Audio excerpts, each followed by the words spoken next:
Welcome to 365 Christian Men, where every day we aim to inspire and encourage with real-life stories about men.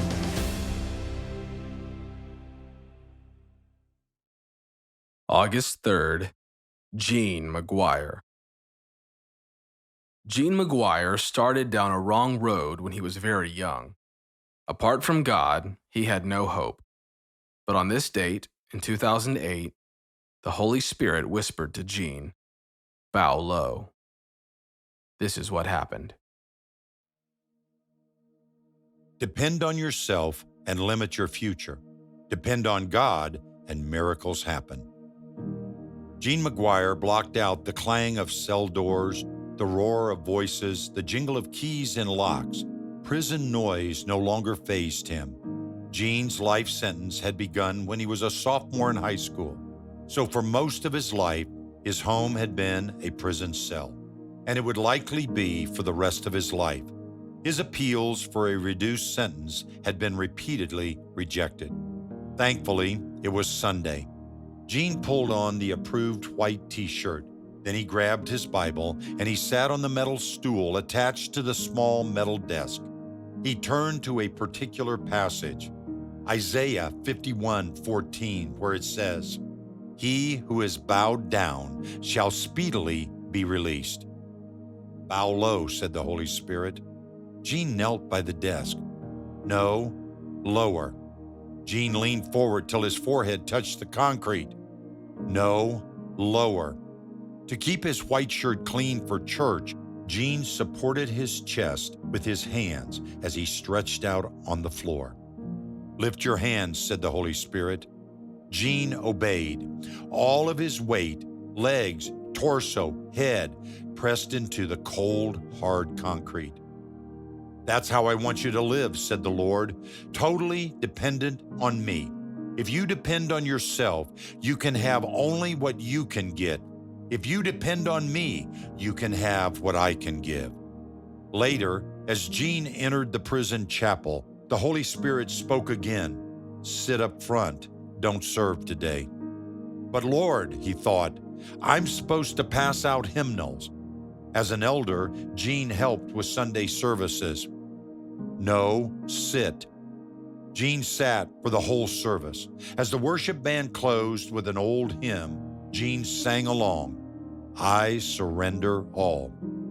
"Go to the altar and kneel and sing to me," the Lord said. Gene frowned. What would everyone think? But he went.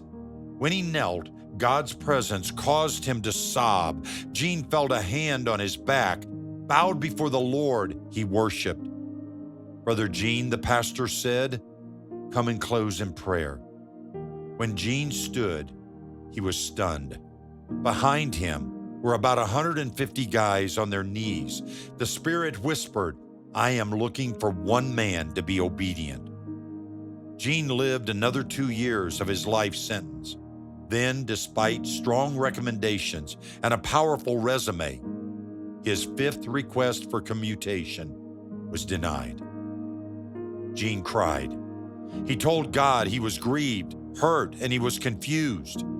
God said, "I will release you, Gene.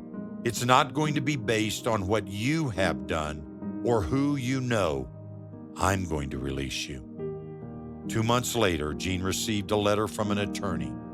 Due to a recent Supreme Court decision, Gene had a right to an appeal. At first, Gene ignored the letter.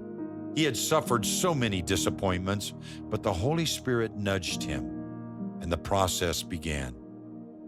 On April 3rd, 2012, a black-robed judge called a crowded courtroom to session, and Gene fought for slow, calming breaths.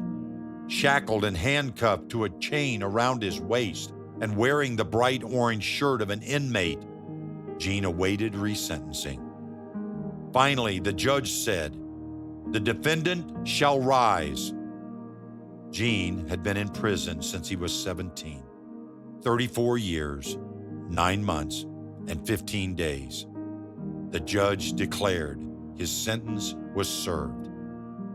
The courtroom exploded. Gene collapsed into his chair and sobbed. Someone shouted, "Unshackle that man." Release him from those chains. He is a free man. Then, as the guard was unlocking the shackles that had held him for so long, his sister was desperately trying to reach him. The guard turned to her and said, "Give me just a moment." And she said, "I've waited for 34 years. I can't wait another moment." In Pennsylvania, 479 juveniles were imprisoned, sentenced to a life without parole. But Jean was the first who, without parole or probation, was freed.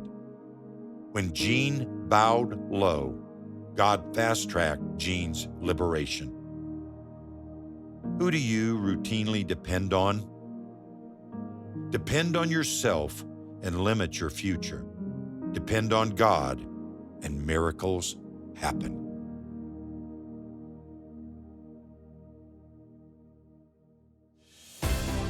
Thank you for listening to today's story.